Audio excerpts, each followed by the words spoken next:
आज हाइड्रोडेनाइटिस सुपरेटिवा एक स्किन की इन्फ्लेमेटरी क्रोनिक कंडीशन उसके बारे में जानकारी दूंगा। तो हाइड्रोडेनाइटिस सुपरेटिवा क्या होता है कि स्किन में इसकी मेन साइट होती है कि एक बाजू एक जिला में जहाँ पे हेयर फॉलिकल ज्यादा होते हैं, दूसरा की जो ग्रोइन एरिया है, जांघों का, फीमेल्स के ब्रेस्ट के नीचे इंफ्रा मेमरी एरिया बोलते हैं, और बैक में भी हो सकती है। तो रिकरेंट क्रोनिक इन्फ्लेमेटरी लीजन बनते हैं, ऐसा कह सकते हैं कि फोल्ड टाइप के बनते हैं। हेयर फॉलिकल में इन्फेक्शन हो जाता है और वो बार बार होता है, गठान बनती है, फट जाती है, फिर उसमें घाव बन जाता है, अल्सर, फिर छेद हो सकता है, साइनस बोलते हैं, और स्कार बन जाता है हीलिंग से, और पिगमेंटेशन ब्लैक कलर की हो सकती है। तो ये हाइड्रोडेनाइटिस सुपरेटिवा करके इसको बोलते हैं। डायग्नोसिस को बनाने में थोड़ा समय लगता है, ये क्लिनिकल डायग्नोसिस होती है, मतलब देख के ही बनती है, इसके लिए कोई जांच नहीं होती। तो अमूमन जैसे पेशेंट आता है, पहली बार एक जगह इन्फेक्शन हुआ तो अपन उसको बोल सकते हैं कि इसको बॉयल हो गया, फोड़ा हो गया, इसके हेयर फॉलिकल में इन्फेक्शन हो गया है, तो एंटीबायोटिक दर्द की दवा दिया तो ठीक हो गया। इस कंडीशन में क्या होता है कि वो थोड़ा डीप सीटेड रहता है, थोड़ा अंदर रहता है, और नंबर में ज्यादा रहेगा, 3-4 रहेगा, और बार बार होता रहता है। तो इसका जो प्राइमरी कारण मैं पहले बता दूं कि होता क्या है कि जो हेयर होता है ना, जहां से निकलता है उसको हम लोग हेयर फॉलिकल बोलते हैं। वहां पे स्वेट ग्लैंड होती है, एपोक्राइन स्वेट ग्लैंड, जो कि स्वेट ग्लैंड मतलब पसीना छोड़ती है, जिसकी बदबू ज्यादा रहती है, बाजू में ध्यान दिया होगा। और एक ऑयल क्लियर ग्लैंड होती है, जिसको सीबेशियस ग्लैंड बोलते हैं, जिससे ऑयल सीक्रेट होता है। तो उसमें ब्लॉकेज हो जाता है, बेसिकली उसका कंटेंट बाहर नहीं आ पाता, स्किन सरफेस पे नहीं आता, तो फूलने लगती है, इकट्ठा होने लगती है। तो इसमें इन्फ्लेमेशन होता है, पर बैक्टीरिया का इन्फेक्शन बाद में होता है। बैक्टीरिया का इन्फेक्शन प्राइमरी कारण नहीं होता है, इसलिए इसको बोलते हैं क्रोनिक इन्फ्लेमेटरी कंडीशन है। इन्फेक्शन में बाद में होता है तो फिर और ज्यादा ये खतरनाक दिखने लगती है, ज्यादा सीवियर रूप में आ जाती है। तो ऐसा समझो कि इसको मेडिकल टर्म ऐसा दिया जाता है कि ये पाइलोसिवियसिस यूनिट के अंदर ब्लॉकेज हो जाता है, फिर सेकेंडरी इन्फेक्शन हो जाता है। तो ये इसके पीछे की मेन वजह, इसलिए ऐसी जगह जहाँ एपोक्राइन ग्लैंड और हेयर फॉलिकल ज्यादा होते हैं वहां पे ज्यादा होगी। तो इसीलिए ये बाजू के एरिया में या ग्रोइन के एरिया में, पेरिनियम के एरिया में, इधर बैक साइड में यहाँ पे ज्यादा होती है। अच्छा, ये फीमेल्स को ज्यादा होती है, मेल के मुकाबले 3 गुना ज्यादा है। जो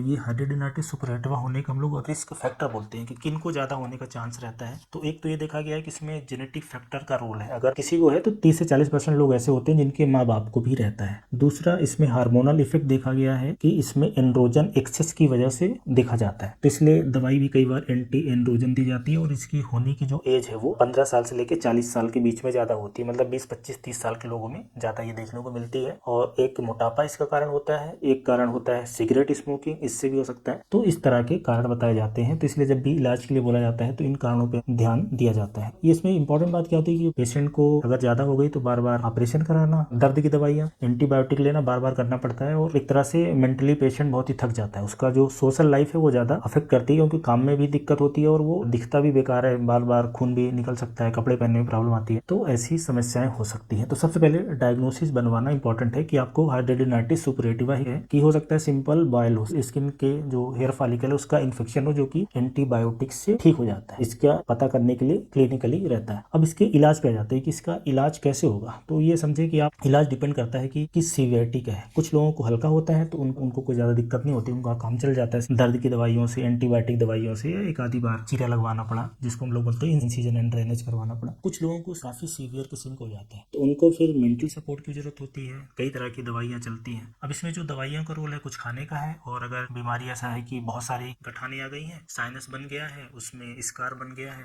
बहुत बड़ा हो गया है, तो फिर ऑपरेशन करवाने की भी जरूरत पड़ सकती है। बेसिकली उसको चीरे लगा के उसको बहाना पड़ेगा, उस जो पूरा कंटेंट अंदर का रहता है उसको ओपन करना पड़ेगा। तो इस तरह के केस को आपको जो सर्जन होते हैं उनको दिखाना है, या तो स्किन वाले लोगों को भी दिखा सकते हैं, क्योंकि इसमें प्लास्टिक सर्जरी का भी रोल होता है। तो ट्रीटमेंट के नाम पे अगर हल्का हाइड्रोडेनाइटिस सुपरेटिवा है, माइल्ड है, तो दर्द की दवाइयां हैं, पेन किलर खाने की भी हो सकती है, या शून्य वाले लगाने की लिडोकेन जैसा भी हो सकता है, एंटीबायोटिक हो सकती है जो कि लगाने की भी होती है जैसे क्लिंडामाइसिन, या खाने की भी एंटीबायोटिक हो सकती है। तो डिपेंड करता है कि कितनी सीवियरिटी का है। और इसके अलावा इसमें अगर ज्यादा है तो कई बार इंजेक्शन देने पड़ते हैं स्टेरॉइड के, जहाँ पे सूजन गठान है जो फूड़ा बना है वहाँ पे स्टेरॉइड का इंजेक्शन दिया जा सकता है। आजकल इम्यूनोथेरेपी भी आती है, बायोलॉजिक्स बोलते हैं, जो कि इन्फ्लेमेशन को कम कर सकती है। तो इस तरह के भी ट्रीटमेंट ऑप्शन है, लगाने की भी दवाई आ सकती है। और लाइफ स्टाइल में सुधार करना ये बड़ा इंपॉर्टेंट है। होता क्या है कि कई बार ये स्ट्रेस की वजह से होता है, हार्मोनल इफेक्ट कारण भी होता है, तो एंटी एंड्रोजन दिया जाए, ऐसा भी कुछ लोगों के साथ हो सकता है। वैसे इसमें वजन कम करने की सलाह दी जाती है, स्मोकिंग बंद करने की सलाह दी जाती है, आजू बाजू में जहाँ पे है वहाँ पे टाइट कपड़े ना पहने, लूज कपड़े पहने, और